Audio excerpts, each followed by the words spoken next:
தகவல் தொழில்நுட்ப சட்டத்தில் 2008ஆம் ஆண்டு புதிதாக சேர்க்கப்பட்ட 66A சட்டப்பிரிவு ரத்து செய்யப்படுவதாக உச்சநீதிமன்றம் இன்று தீர்ப்பளித்துள்ளது. தகவல் தொழில்நுட்ப சட்ட திருத்தத்தை எதிர்த்து தொடரப்பட்ட இந்த வழக்கில் உச்சநீதிமன்றம் இந்த பரபரப்பு தீர்ப்பினை வழங்கியுள்ளது.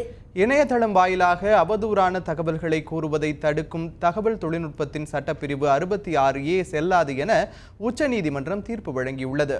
இதுகுறித்து டெல்லியில் உள்ள எமது சிறப்பு செய்தியாளர் சலீம் தரும் தகவல்களை இப்போது பார்க்கலாம். ஃபேஸ்புக்கை பொறுத்தவரை முதல் பெரிய நாடு எதுன்னா அமெரிக்கா தான் அதிகமாக பயன்படுத்தி வர்றது.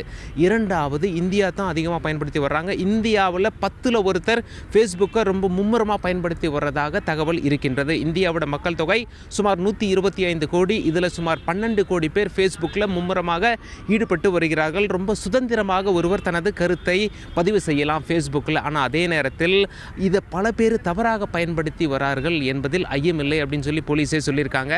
ஆனால் அரசியல்வாதிக்கு எதிராக கருத்தை யார் பதிவு பண்ணாங்களோ அவங்கள மட்டும் கைது பண்ணி வந்ததாக இந்தியாவில் ஆதாரங்கள் இருக்கின்றன. மும்பையில் பால் தாக்கரே இறந்த பிறகு மும்பை முடங்கியது. இதை எதிர்த்து ஃபேஸ்புக்கில் எழுதிய 2 பெண்கள் கைது செய்யப்பட்டார்கள்.